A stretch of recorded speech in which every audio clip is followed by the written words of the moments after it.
নমস্কার বন্ধুরা, নতুন রেসিপিতে আপনাদের স্বাগত। আমি আজকে একটা মিষ্টির রেসিপি নিয়ে এসেছি।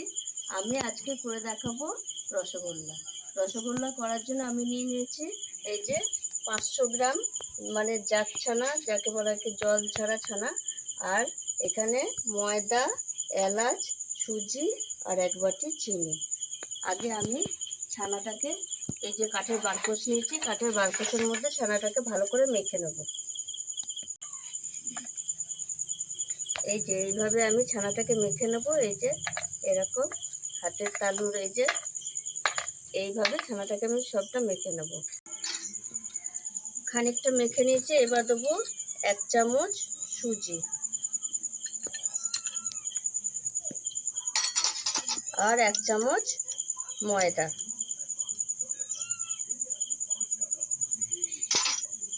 এটা দিয়ে আবার আমি একটু ভালো করে মেখে নেব। এই দেখুন বন্ধুরা, ছানাটা আমার মাখা হয়ে গেছে। এই যে উঠে যাচ্ছে, এই দেখুন। এবার আমি গোল করে নেব রসগোল্লার আকারে।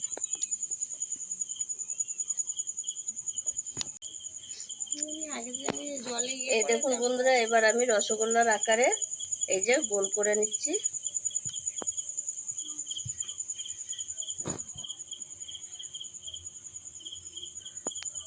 আর আমি কড়াইয়ে দিয়ে দেবো এই যে 1 বাটি চিনি আর 2 বাটি জল।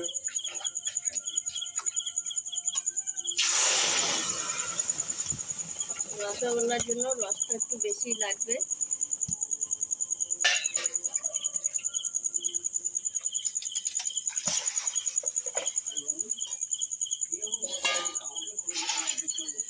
এবার রসটা ভালো করে ফুটবে, তারপরে আমি রসগোল্লাটা ছাড়বো। এই দেখুন রস খুব ভালোভাবে ফুটে উঠেছে।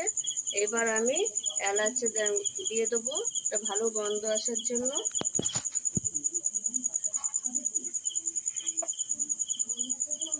এইবার আমি আস্তে আস্তে রসগোল্লাগুলো সব দিয়ে দেব। সব রসগোল্লা কটাই দিয়ে দেবো। এটা প্রথমে খুব জোরে জাল দিতে হবে, তারপরে 15 মিনিট পর আস্তে জাল দিতে হবে।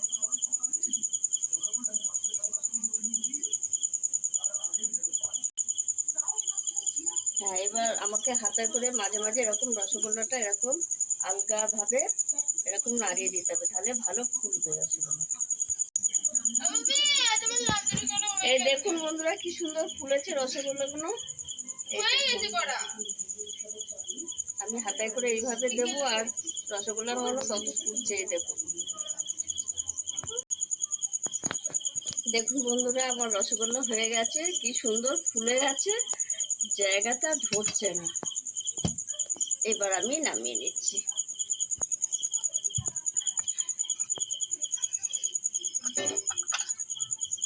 ভালো করে এই ঠাম্বারটা,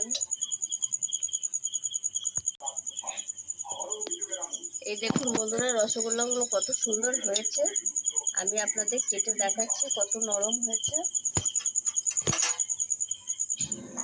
এই দেখুন একদম তুলতুল করছে, কত সুন্দর হয়েছে, দেখেছেন?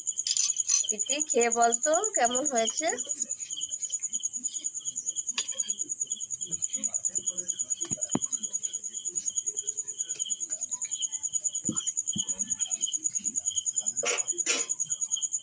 খা খেয়ে।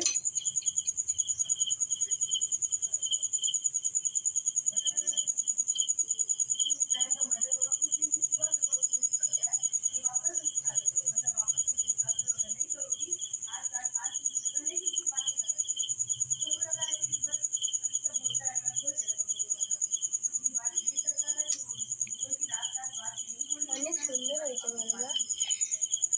বন্ধুরা। আপনারাও এরকম বাড়িতে, আমি যেরকম রসগোল্লা বানালাম, আপনারাও এরকম বাড়িতে রসগোল্লা বানিয়ে খাবেন। আমার ভিডিওটি যদি ভালো লেগে থাকে আমাকে লাইক করবেন, শেয়ার করবেন, সাবস্ক্রাইব করবেন। আবার দেখা হবে আগামী ভিডিও। টাটা।